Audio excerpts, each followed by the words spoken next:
Muri Zimbabwe tinokuchingamidzai zvekare kune chimwe chirongwa pano Zim Facebook Secrets and Confessions. Tadzoka zvekare nemamwe messages kuri sei kwese kwamungava muri kumativi mana enyika. Pane vadiwa vateereri vedu avo vainge vachichema mucomment section vachiti mukoma makati vimbisa kuti muchange muchizotipakurira zvirongwa zvakawanda. So ndichange ndichikupakurirai zvirongwa zvakawanda, but on your side chikumbiro kuti at least munge muchizongo teerera kana kuona ma confessions as much as you can pane ma episodes atinenge tichiposta. Izvezvi ndamuka makuseniseni ndatorekodha mamwe ma episodes ndamuka na 3:30 AM kuti ndige ndichizokuposterai ma episodes akawanda. So on your side chikumbiro kuti munge muchizongoona at least ma episodes akawanda, not kuzoskipa. Last time pandakaisa akawanda vazhinji vainge vachiskipa ma episode. Apa tinenge tichida kuti vana haiti vange vachizowana help mu comment section. So let us make that deal. Rekedzai tibva tapinda muma messages edu atadzoka takakubatirai. Message edu yekutanga yakamira sokudai so. Hanzi makadi zvenyu mukoma, please post my story. Makaviko chitupa changu ininiwo ndakajoina Nigerian cult. Ndokuromba kwangu kwandakaita. Ndakaita zvekutojoina iri cult iyi mukoma. Kana uri mumcult imomo, kana uri the lowest member anenge achida kurara nemudzimai wako anorara nemudzimai wako. So far I have moved 2 levels up, zvichireva izvo kuti vari pamusoro pangu vanotora mudzimai wangu kumuita mudzimai wavo, and iye akasvika pakuzvikamuchira. Mazuva ekutanga ndaishandisa magods ekunigeria kumudhakwisa, then vobva vapinda vorara naye, not kuti vanorara naye any day at the same time vakawanda, asi anenge achiuya anotogara akuudza kuti prepare nekuti nhasi ndiri kuuya kuzorara nemudzimai wako. Iniwo nekuda kwekuti ndava 2 levels up, ndava kurarawo nevakadzi vevamwe avo vari pazasi pangu. Mudzimai wangu ava kuzviziva and she understand, and anozviziva kuti ndakazosacrifice mwana wedu wekutanga musikana. Zita rangu muchanditi Kudzi. That is not my real name, but ndangoti ndinge ndichingoshandisa zita iroro pandagadzira ghost account kuti ndikwanise kuzokutumidzirai confession iyi. Ndiri murume anobva kuZimbabwe, uye zvekare ndakauyawo muSouth Africa mainge muri mugore ra2008. Pandakauya kuSouth Africa mukoma, ndainge ndisina zvakawanda zvandainge ndichida munomu. Ndainge ndakasiya mhuri yangu kumusha, mudzimai wangu wekutanga uyo wandakazorambana naye. Ndauya kunoku ndiye ainge angori pamwoyo ndichiti Mwari dai mandiropafadza kuti ndikwanise kuwana basa, because ndichibuda mumba ndakatobuda mumba musina kana chikafu, pasitomborina kana anything chekuti vana vangadya. Ndikabuda mukoma ndainge ndingori nekamari ako kandakashandisa kuti ndige ndichisvika muBeitbridge.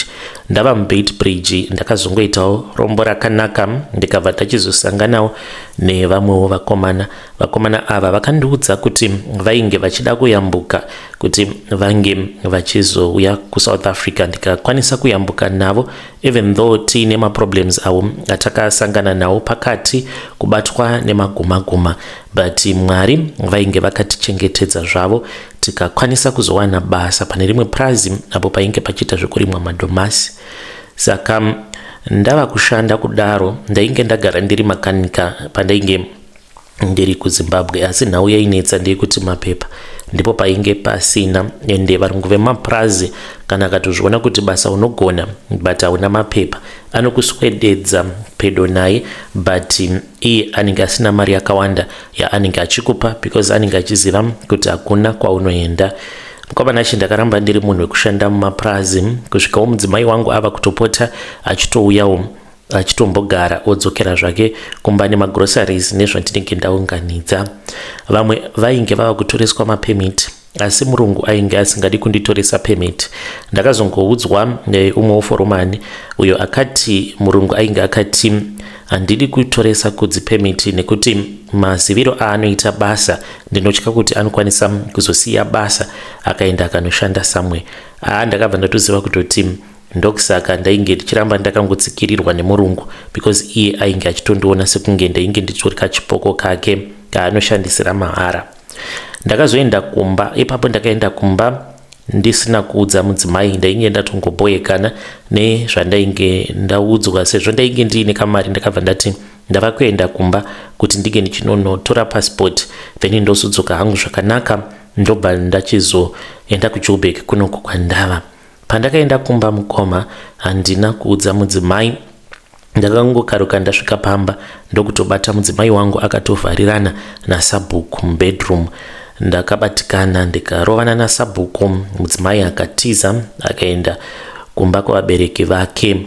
Ndakabva ndangoramwa ndikangosiya zvose nevana. Mukoma ndakangoramwa ndikatofuratira. Ndakazoenda ndikanotora passport ndikatombogara muHarare. Ndainge ndichigara nevamwe mabhururu angu because makore acho iwawo passport yaitotora nguva kuti inge ichibuda. Pandakazodzoka kunoko ndikasvikira kunoko kuJoburg. Kunyange ndainge ndiine passport but permit dololo painge pasina permit. Saka ndainge ndichingoitawo zvekutongoshanda pasi pemuti but zvainge zvava kutoita ndichitobatawo zvimari. Ndipo pandakabva ndachizosangana nemuNigerian. Saka muNigerian uyu pandakasangana naye ainge achida kugadzirirwa motikari yake. Ndikabva ndamugadzirira motikari. Akanditi motikari iyi yanga yava nenguva ichingondinetsa ende vana makanika vakasiyana siyana.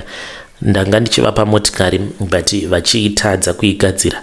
Iye akazoti later on akati akanditarisa akaona kuti pauma pangu painge pachipenya, hanzi painge paine chiedza chainge chiripo. Ndokubva achizotaura nevakuru vake akavaudza kuti ainge aine munhu ainge akamugadzirira motikari asi munhu iyeye ainge aine chiedza chainge chichipenya pauma pake. Akange achida kuziva kuti zvinorevei uye zvikare zvinoita here kuti ndige ndichiurawa. Mukoma akaudzwa kuti there was no need yekuti vange vachindiuraya but kuti vange vachizondibatsira. Ipapo ndainge nditoriwo panguva yakaoma because nekuda kwekushaya mapepa uye zvikare ndisina mabusiness licenses ekuti ndinge ndichirana workshop. Taitombopota tichitombotengeswa nemamwe maSouth African.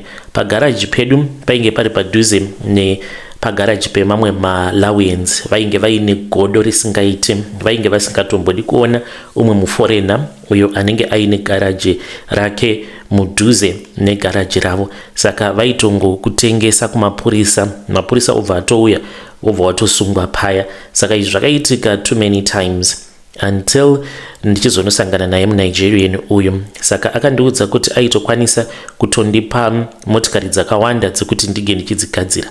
Motikari idzi mukomanashi dzainge dziri motikari dzinodhura zvekuti ndainge ndisisina peace because garaji rangu mukoma rainge ringori padhuze nehighway but security ndiyo yandainge ndisati ndava nayo nekuda kwekuti mari yainge iri shoma. Akabva anditi ainge achida kuupgrade garage rangu. Ndokubva anditsvakira space ndikatotanga kutoshanda ndikatotanga kutobata macustomers akawanda. Saka akazondibvunza kuti sei ndainge ndisingadi kukudza business rangu ndinge ndichizoita futi zvema-tow trucks. Ndikamuudza kuti sezvo ndainge ndisina mapepa akakwana. Akati hauna mapepa akakwana ndichakubatsira uchazotopedzera watova nebusiness muno muSouth Africa uchatoita business permit. Ndikati business permit inoda mamiliyoni nemamiliyoni. Akaseka akati ndinokupa mamillions acho. Takabva tachizotanga kutaura mukomanashi.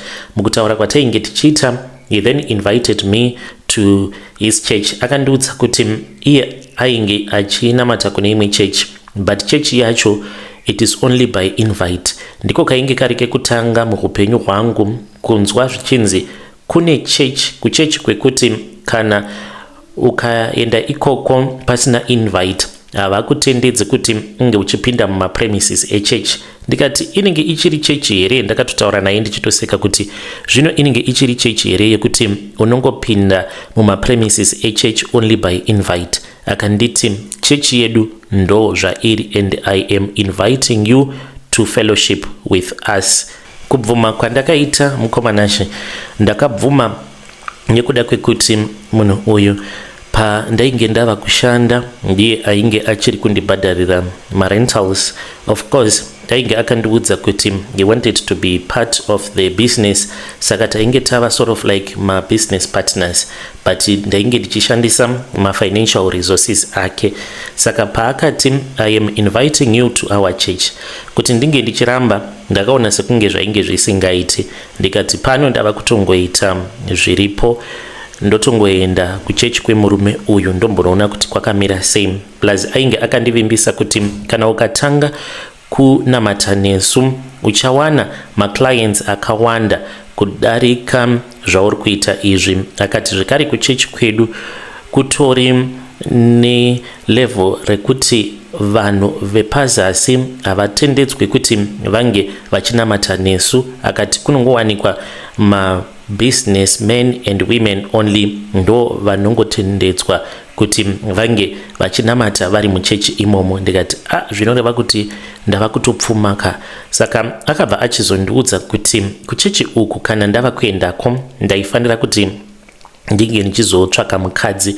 Akanditi chitotsvaka mukadzi izvezvi ndisati ndaenda newe. Saka wiki iroro mukomanashe ndipo pandakabva ndachizopfimba mudzimai wangu. Akazova mudzimai wangu ainge achishandawo pane rimwe garage kuma industry, ainge achishanda pane rimwe garage paitwa zvepanel beating. Saka mukadzi uyu mukomanashe ndainge ndagara hangu ndichimuchiva, asi ndainge ndisati ndakambomusvitsa shoko. Ndo pandakatanga kumunetsa, asi ainge achindiramba achiti ndiri munhu wangu wandinofambidzana naye, zvekuti ndinge ndichizotanga kuita zvemujolo apa ndichifambidzana nemunhu wangu hazviiti. Plus anoshandawo kunoku kumaindustry. Saka zvamuri kutoita izvi zvekuti pose pamunondiona ndichidarika nepagaraji penyu munotanga kundinetsa, munokwanisa kuzondipinza busy, otherwise ndichazomuudza. Ndakabva ndachizoudza muNigerian uya ndikati Sunday yava kutoda kutosvika, vakanditi by Sunday ndinofanira kunge ndava nemunhu, but handisati ndamuwana because munhu wandiri kuda iye ari kundiramba. Akabva anditi okay ndiri kuuya ikoko. Hapana kana kumbotora 30 minutes ainge atosvika paground. Akati asvika paground ndokubva anditi ndige ndichipinda mumotikari make, takatanga kutaura tichingokurukura nyaya dzainge dziri normal. Akabva anditi ainge achida kumuona mukadzi iyeye. Ndikati alright it's fine. Ndokubva taenda pagarage paainge achishanda sezvo ndainge ndichiwirirana nemurungu wake. Tasvikapo paya ndakangobvunza kuti fender yainge ichazoita mari kuchinja. Nigerian wandainge ndiinaye ainge aine motikari yake iyo yainge yakakuvara fender ku left side, but kwaingovawo kungobvunza because pangu pagarage ndainge ndiine vakomana vaviri avo vaita zvepanel beating. Saka ndichitaura nemurungu akazova mukadzi wangu, tainge tichitongoita tichingotarisa kwainge kuine mudzimai wangu kwaainge achishanda nevamwe vakadzi. Saka ndakazopiwa necklace nering, izvo zvainge zviri zvemuNigerian. Akatoita zvekutozvikurura mumotikari akati alright ndamuona, saka ndoda kuti unge uchipfeka necklace iyi nering zvine mablessings, then unofanira kuti unge uchizoti kana wamuona iwewe chingomumanikidza kuti ange achikumhoresa ruoko rwako kwaunenge wakaisa ring. Ukangomumhoresa mablessings achazova ako. Ndakazotaimira apo pavainge vachaisa ndokutongobuda hangu gate ndikatotanga kutofamba. Ndakabva ndachizoenda ainge ari pane kamwe kamusika ndachitaurawo neumwe mukadzi. Ndakangosvika ndikati hesi Messi ndimhorese, akatombondi ignore. Ndokubva ndamumhoresa. Pandakangomumhoresa akavhunduka ndokubva anditarisa ndokutotanga kutofamba achienda, but ainge achicheuka. Later on akazondiudza kuti paainge ofamba achienda kucheuka kwaainge achiita, shungu dzainge dziri dzekuti nditevere undiperekedze kumakombi. Handina kunge ndakaziva kuti ring nenecklace vandainge ndapiwa zvinotoshanda pamarituals. Saka ndakazodzosera necklace nering ndainge ndava kutofambidzana naMercy.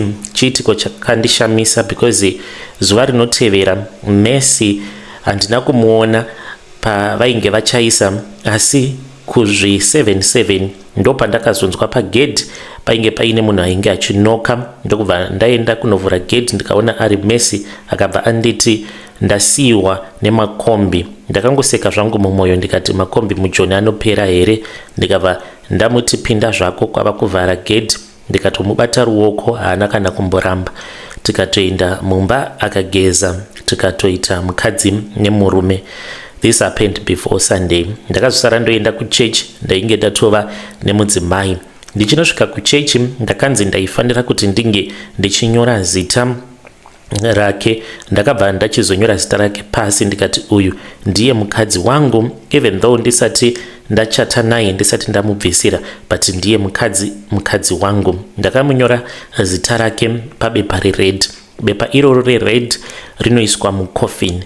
Patakasvika pachechi uri musi weSunday makuseni mukomanashe, ndakafara because pachechi apa ndakaona kuti painge pangori nemotikari dzainge dzakapakwa, mota dzinodhura chete, ende vanhu vamwe vandainge ndichiona vachisvikawo nemotikari dzavo vachiburuka mumotikari dzavo, ndaiona kuti idzi ndo dzinonzi mbinga dzekupedzisira. Ndikabva ndapinda muchechi. Pandakapinda muchechi ndainge ndakagara kunext section inenge ine vanhu vanyowani vanenge vachangotangawo kungosvika muchechi. Vanhu ava mukomanachi vanogara kusection kwavo, then vanenge vagara vari mamembers vanogarawo kusection kwavo. Tainge tiri about 3, painge paine maSouth African maviri, then ini ndini ndainge ndiri ndega muZimbabwe. Nguva yekutendeuka yakazoti yakwana, saka anenge akupa invite ndiye anouya kwauri, unenge uchifanira kuti unge uchitevedzera zvose zvaanenge achikuudza kuti munge muchizoita. Saka ndakabva ndachizotanga kutevera muNigerian ainge andi invite kuchechi ikoko. Takafamba ndokubva tachizoenda kune imwe room, tichinopinda muroom muya. Saka akabva achizonotora gemens rered, but akatanga auya kwandiri sezvo ndainge ndiri ndega, ndainge ndisingazivi kuti iyi icult yevanhu vanenge vachida kupfuma kuburikidza nekunamata Satani. Akauya kwandiri akati unoda here kuita mari? Ndikati hongu, mari ndinoda kuita. Akandibvunza akati unoda here kupfuma? Ndikati hongu. Akandibvunza kuti was I willing to sacrifice anything? Ndikati hongu. Kutaura chokwadi by then, chokwadi chakangonaka. Ndainge ndava kutoziva kuti zvainge zvichiitwamo muchechi zvainge zvisina umwari mukati, because pane zvakawanda zvakaitika panguva iyoyo kuzosvika tichizonzi vanyowani vari kufanira kuti vange vachizogamuchira Jesu. Zita raJesu raitaurwa aro muchechi, but ndainge ndatoona kuti iyi haisi chechi yandinoziva, haisi chechi yaMwari. Pane zviri kutoitika because zvainge zvakapfekwa navamufundisi vacho, mapfekero acho vainge vakapfeka zidress ende vainge vaine banga sword ravainge vakabata. Saka ndakaona kuti hakuna zvinhu zvakadaro kuti mufundisi anenge akapfeka zigemens apa aine sword raainenge akabata. Ende kuparidza kwavainge vachiita, vainge vasingaparidzi vachiverenga bhaibheri, vainge vachingoparidza chete zvainge zvichibva mumusoro mavo. Saka tiri murumu imomo mukoma, ndakabvunzwa mibvunzo yakasiyana-siyana. Ndikabva ndachizopiwa rangu gemens. Ndini wekupedzisira kupfeka gemens. MaSouth African avo andainge ndiinawo vaitoziva kuti iyi yainge iri mission yeyi, saka vakatongogamuchidzwa magemens avo. Ini ndakamboitawo kanguva ndichifunga ndichiti zvinhu izvi zvandikuda kupinda mazviri zvine pundutso here, but ndikangoti sezvo munhu wandiinaye ari iye ari kundibatsira mubusiness, kukana kuri kunzi ndikaramba ndaramba kudaro, then obva achizondiudza kuti haachakwanise kuti arambe achingondibatsira, zvinokwanisa kuzonetsa mhani izvi. Saka ndakabva ndagamuchira gemenzi riya. Ndakati ndarigamuchira gemenzi mukoma, ndokubva ndachizorifuka. Kungorifuka kwandakaita ndine zvandakatotanga kutonzwa munyama dzangu, because ndakanzwa kupindwa nechando, but ndikanzwa kuti pamapendekete angu pane chakandibata. Chinhu chakandibata chainge chiine mazinzara, because later on ndasvika kumba ndakatoona kutoti ndainge ndatoparwa pamafudzi angu apa. Ndapfeka gemenzi iroro, ndakabva ndachizopiwa cup iyi yange yakaita kunge water glass, but yange iri gold coated, real gold, not fake gold. Saka pakabva pachizopinda umwe mukadzi uyo ainge asina kupfeka. Mukadzi uyu ainge akanaka zvisingaiti, but ainge akaita kunge muIndian, but ari munhu mutema. Ndakabva ndachizodirirwa ropa nevamwe varume vatatu vaya vandainge ndiinavo, vakadirirwa zvekare ropa. Tikabva tanzi tinge tichinwa. Tapedza kunwa ndopatakabva tachizoudzwa kuti rainge riri ropa rekunguva yevanhukadzi, riri ropa rekumaperiods. Takanzi tainge tisingafanire kuti tinge tichizorutsa. Ndakabva ndachizopiwa necklace uye zvekare ndikapiwa nering nemuNigerian. Church ndokubva yachizopera. Church yapera, takaendeswa kuna vamufundisi, ndikapiwa 5,000 rands. NemaSouth Africans avo andainge ndiinawo vakapiwa zvekare ma5,000 rands. Mukwamanashe zvinhu zvangu zvakatanga kufamba. Mugore ra2010 ndopandainge ndava kushanda indirectly neMercedes Benz South Africa. I was shocked myself mukoma kuti ndisu vaya vaisekwa tichinzi tiri marombe. Tainge tajaira kungogadzira zvimigweje, iko zvino zvitainge tava kutogadzira brand new cars mukoma, and ndainge ndatova necontract neMercedes Benz. Vanhu vaya vainge vachimbondi ignore ndaiti kana ndikadzokera kulocation kwandainge ndichigara, because ndainge ndava kungofamba nemabenzi chete. I told myself kuti iri rainge riri lucky, izvo zvekuti ndakanwiswa ropa kuchechi zvainge zvisina basa. But ndaiboti kana ndikafara ndobva ndatanga kufunga kuti asi muNigerian akandikudza kuti ichazosvika nguva yekuti ndinenge ndichifanira kuti ndige ndichizoita sacrifice. Kana ari semudzimai wangu panenge paine mari zvevakadzi havanyanyi kucomplaina. Ndaikwanisa kubuda because ndainge ndava kutoita zvekutonwa doro, asi chandisina kubata madrugs. Taenda kumaclubs akasiyana-siyana muSenton nemaNigerian.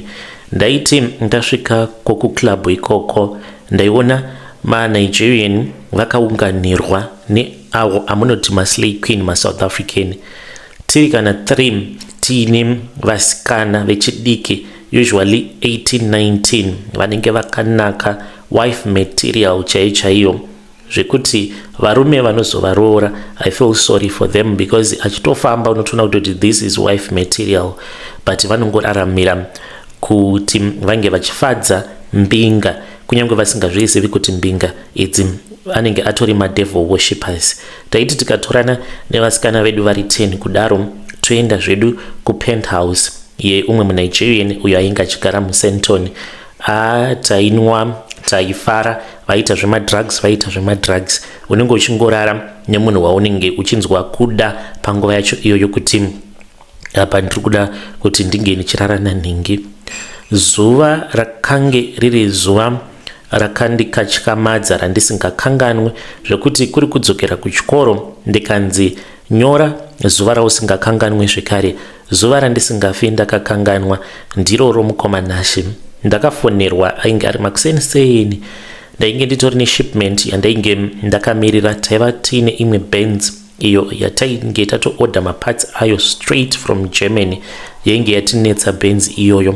Saka ndainge nditoriwo hangu nestress, because even though I am a cult member, but nditori nema-businesses angu awo andiinawo. By then I did not tell you, ndainge ndatoita partnership nemuSouth African, one of the South African guy uyo wandakajoina naye cult at the same time.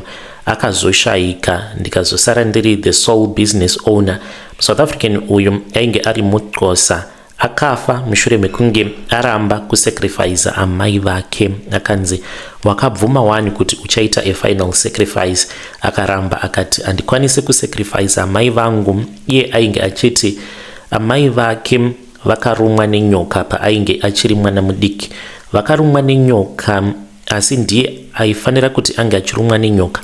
Vakaita zvekujamba vakamira pamberi pake, nyoka ikavatema ivo.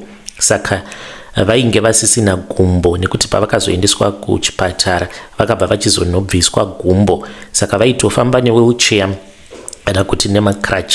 Saka aika achichema, akaita nguva achishungurudzwa, achishanyirwa nevamwe vasikana vatatu. Vasikana ava it's like ndidzo ngerozi dzedu, but kana ari maChristian vanoti they are like demons. Ndo vainge vachienda kwaari vachimudza kuti nguva yakwana yekuti ange achiita masacrifices ake, sezvo akavimbisa kuti ainge achazoita masacrifice, but aichema manje achiti handikwanisi kuti ndinge ndichichekeresa amai vangu nekuti ndiye mubereki wangu akandichengeta kusvika ndichizokura.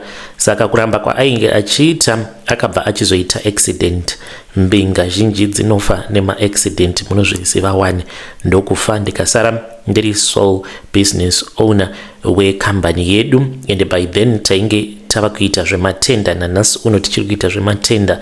Inini ndigere munomu legally, ndine business visa ndakariwana through muSouth African iyeye after tazotanga kambani tiri pamwe chete, and tikawana ma-investors that injected millions into our business. Zvese izvi zvisati zvaitika, zuva randisingakanganwe mukoma, ndakatorwa ndikaendeswa kuHillbrow. Ndaendeswa kuHillbrow ndakanopinzwa mune rimwe ziflat aya avo avanoti ma-hijacked buildings. Ndakaendeswa mune imwe room. Murumu imomo mainge mutori nemunhu ainge akafa. Munhu uyu ainge achigaramo murumu imomo, but ainge ari nyaupe, ari munhukadzi. Ari nyaupe kudaro ndakabva ndachizonzi ndaifanira kuti ndige ndichirara nechitunha ichocho. Mukwamanashe yainge isiri nyore kuti ndige ndichirara nanyaupe uyo ainge afa kurara nechitunha mukoma. Asi ndakanzi ndo yainge iri first sacrifice yangu iyoyo. Iri first sacrifice mukoma.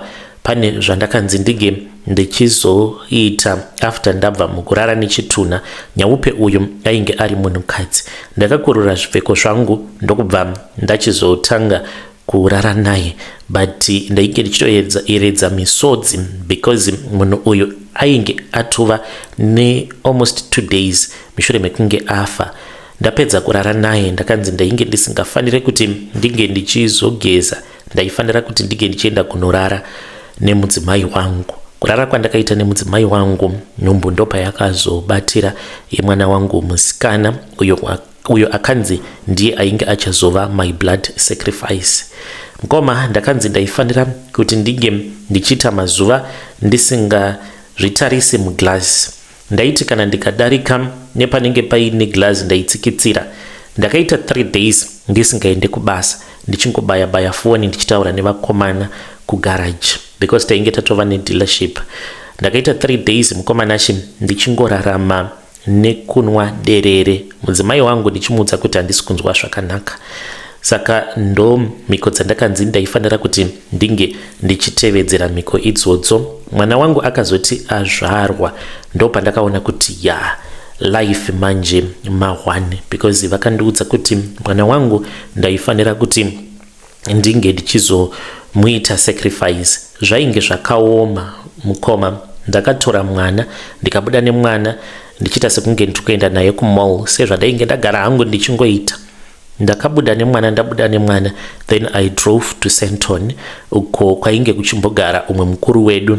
Ndasvikako kuSenton uko kwainge kuine rimwe coffin mumba make. Saka coffin iroro kana ukangoradzikwa mariri unofa mukoma, no matter what unotofa. Saka ndasvikako kuya ndokubva vachizoita the ritual. Takatanga nekaceremony. Mwana wangu ndikamukurura nhumbi dzake dzose. Iye aitoshamisika, akatotanga kutochema chiti baba chii chiri kuda kuitika, dad what's happening. Then ndokubva ndamusimudza ndikabva ndamuti sorry mwanangu, but kuti ndirambe ndichiita mari unofanira kuti unge uchifa, nekuti iwewo kana ukasafa daddy havakwanisi kuzoramba vachiita mari, ende zvekutambura ine handidi kutambura. Kwandakabva kure zvoita kuti ndirambe ndichingotambudzika mwanangu, I'm really sorry nezvandava kuda kukuita. Saka mwana wangu ainge achingochema achiti dad don't do it, dad don't do it. Ndakubva ndachizomuisa mucoffin. Ndamuisa mucoffin, mukoma akagwina, I think about 3 times achigwina. Ndokubva atotanga kutobuda furu. Ndakaita sekunge ndichachema because ndakatofungidzira kuti ainge atofa zvechokwadi, but ndakanzi ndisaramba ndichingoyeredza misodzi nekuti sacrifice yangu was not going to be accepted. Hama zvainge zvisina kureruka kuziva kuti mwana wako uri kutomusacrifice. Mwana akazongoti rukutu akarukutika. This is the part where it hurts me the most, mukoma. Mwana wangu akafa, but akafa atambura. Pane umwe muNigerian akazopinda. muNigerian uyu kana wakamutarisa unokwanisa kutoona sekunge kamunhu kadiki kuita kunge mwana atori ne10 years, but atori mudhara atova kuma 50 something. Panguva yacho iyoyo ainge ava kuma 50 something years. Akati apinda ndo pandakabva ndachizoziva kuti mwana wangu ainge ava kufanira kuti ange achizorepewa nako kadhara ikako. Izvi zvakaitika pamberi pangu. Ndakatarisa mwana kwava kubva achizorarwa nako kadhara ikako. Kunyangwe ainge ari mukoma zvinhu izvi pazvainge zvichiitika, but ainge achitoziva kuti pane zviri kuitwa paari. Aichema, ndichimunzwa achigomera achichema. After arepwa nekadhara ikako, ndakabva ndachizonzi ndaifanira kuti ndinge ndichimudya sikarudzi yake. Ropa rainge rakazara rakasangana nehurume. Satanism haisi nyore, mukoma. Ende kunyangwe munhu akazouya kwandiri achiti anenge achida kuti ndinge ndichimubatsira muupenyu, ndikatanga kufunga zvandakasangana nazvo zvakaitika kumwana wangu, mukomanashe, ndinobatikana zvisingaiti nemunhu anenge achida kuti ndinge ndichimubatsira, because inini wacho kutobetserwa kwandakaitwa nemuNigerian, mukoma, zvainge zvisina kureruka, zvainge zvakatooma, nekuti mwana wangu akagumisidzira atobatwa chibharo. Ndikabva ndachizotodya sikarudzi yake. Painge paine ropa uye zvekare nehurume hwekadhara ikako. Kakangonyangarika kadhara ikako kachiseka. After that coffin rakabva rachizovharwa. Coffin rakati ravharwa, mukoma, pavakazovhura mwana wangu ainge atozvinura, but asinganzwisisi kuti chii chainge chichiitika.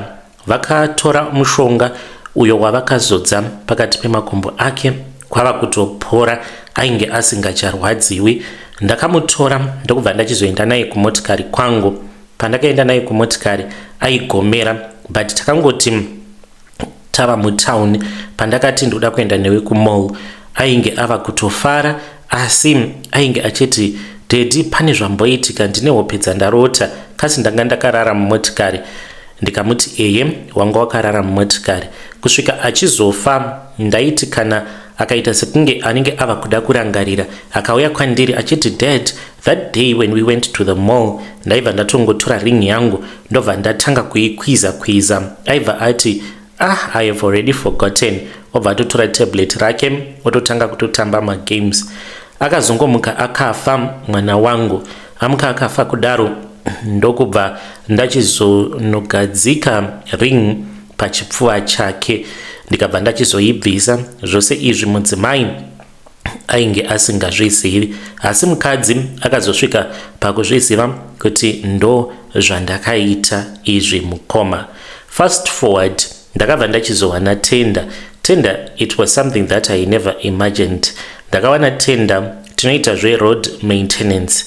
Tenda iyi ndakaiwana kuburikidza nemuSouth African uya wekuzoramba kuchekeresa amai vake. Ndiye ainge ari the main director mukambani medu kwava kubva achizofa zvake. Ndini mukomanachi uyo akauya kunongo kuSouth Africa ndisina kana passport, munhu airarama nekunzvenga polisi, ndichinzwirwa godo nevanhu vekuMalawi avo vainge vachindinzwira godo vachindidanira mapurisa nekuti ndainge ndine garaji rangu rainge riri padhuze navo. Suddenly ndine macontracts, ndine motikari, ndine vashandi vanondishandira. Kana ndikaenda kuchurch, because kunyange ndichienda kuchurch kwedu uko kwatinoita zvecult, but ndinoenda kuchurch kwandisingadi hangu kutaura nezita, but munongoiziva church yacho iyoyo, it is a Pentecostal church. Kana ndiriko kuchurch ndinenge ndichitonzwira vanhu tsitsi, especially panguva dzemapledgings, vamwe kana tikadonata mari zhinji nevamwe vanenge vachitijairira muchechi imomo vasingazvizivi kuti isusu tinotonamata Satani pachezvake. Saka ndiyo nyaya yangu yandiinayo mukomanashi. Vamwe vandakapa zvipo, ini kana ndikapa munhu chipo anosangana nemunyama, nekuti kana ndichida kukupa mari sezvakamboitika pane vamwe elder vekuchechi vakauya kwandiri vakati vainge vachida kuti tinge tichisurprise vamufundisi nemudzimai wavo, saka painge pachidiwa mari. Ndikati pari kudiwa mari, vakati pari kudiwa 65,000 yainge iri mari yekuti vange vachikwanisa kuenda kuvacation. Saka ndikati 65,000 chete here, ndokubva ndachizoti imari yainge ichazobuda muhomwe mangu. Zvechokwadi mari mukomanashi ndakaitora, but ndakatanga ndaenda nayo kuoriginal church, kuchechi kwedu. Mari yakabva yachizoiswa mucoffin, iro coffin iro rakaiswa mwana wangu apo pandakaita sacrifice. Mari yakabva yachizoiswa mucoffin, yaiswa mucoffin, ndokubva ndaisiya ndikazoitora mangwana acho makuseni ndakaenda kwainge kuri kuma 4 am pandakaenda kunotora mari, then ndokubva ndachizouya nayo ndikaichengeta. Ndakabva ndachizoenda kumba kwa secretary, ndainge ndiinayo iri hard cash, ndikati secretary mari ndauya nayo. Saka pakazoitwa that announcement yekuti tainge takatarisira kuti tichazoita mapledgings so that baba vange vachizoenda kuvacation namama, but name hidden painge pachitaurwa zita rangu, vabva vati aiwa mari iyoyo ishoma, saka ndini ndichaita pledging yacho, ende vabva vatongotipa mari yacho. Vanhu vakafara zvisingaite, mapastors vakaenda kuvacation, but minyama ingori minyama muhupenyu hwavo. Ndo zvinoitika kwandiri kana ndikapa munhu chinhu, anosangana nemabad luck kweupenyu hwake hwose, unless kana akazotobetserwa nemunhu anenge achitoziva zvaanenge achiita. Hey, vedare ndo message iyo yandakatumidzirwa ichibva kuna mukoma vedu. Zvakangoma hazvo vedu we, hanzi ndakajoina cult yema-Nigerian. Strange things indeed they do happen in this world. Ngatitaurei navo mucomment section. Rekedzai tibva taenda panyedu inotevera. Nyedu inotevera yakamira sekudai. Hanzi mukomanashi makadii zvenyu, please post my story, makaviga chitupa changu. Ndakamboshanda pamba peng'anga. Ng'anga iyi yainge ichigara muHarare, yakazorohwa nemheni. I think kuti ngenge ichita makwikwi nedzimwe ng'anga ikarohwa nemheni. Saka pamba apa paiuya vanhu vakawanda avo vainge vachida kuromba, vamwe vainge vaine vana vanenge vachipenga, vamwe ndo vaingouyawo vachida kuuchikwa. Mutemo watainge takapiwa sevashandi wainge uri wekuti kana tikaona mari taiti kana tanhonga mari taifana kuti tinge tichizovapa sekuru ivavo. Mukomanashi yainge iri nguva yekuti vana vainge vava kufanira kuti vange vachibhadhara mari dzavo dzeregistration. Ndainge tiine mwana ainge achifanira kuti ange achizonyora form 4 yake, saka mari ndainge ndisina. Apa deadline date rainge rava kutoda kutosvika, saka ndo pandakabva ndachizoona mari. Ndakaona mari yainge yakaputirwa mukaplastic, yainge iri 300 and something US dollars. Mari iyi ndakabva ndainhonga ndikaverenga, ndokubva ndatongoichkoredzera muhomwe. Mukoma mwana wangu akatanga kupenga, haana kuzotokwanisa kutonyora form 4 yake, akaita 2 years achingopenga. Saka ndakange ndazosiya basa panguva icho iyoyo. mukufamba ndaingoudzwa kuti dzokerai kuna sekuru munge muchinotaura navo. Ndakazodzokera kumba kweng'anga iyoyo, havana zvakawanda zvavakamboita pamwana wangu. Vakati uyai naye, mwana taigara takamusungirira, vakangomubata pahuma pake, mwana ndokubva atoita right. Ndo zvakaitika gore iroro. Kune vanhu vanobata mishonga yakaipa. Mukoma, mari idzi dzekuti kana wangoona mari wotonhonga, unokwanisa kuzotopinda bhizi. Kubva zuva iroro kusvika pari nhasi ndiri munhu anotya n'anga zvisingaiti. Kana ndikanzwa panenge pachitaurwa nezven'anga ndinosudurukapo nekuda kwezvakaitika zvakaitwa mwana wangu nen'anga iyoyo. But ndakaona kuti hakuna munhu asingafi. Sekuru ivavo vainge vaine masimba, but vakarohwa nemheni kusinganayi. Yo, vedare ndo message iyo yandakatumidzirwa ichibva kuna vanzvadzi vedu. Zvakangooma hazvo veduwe, hanzi sekuru ivavo vakarohwa nemheni apa kwainge kusinganayi. Yo, ngatitaurei nezvayo nyaya iyi mucomment section.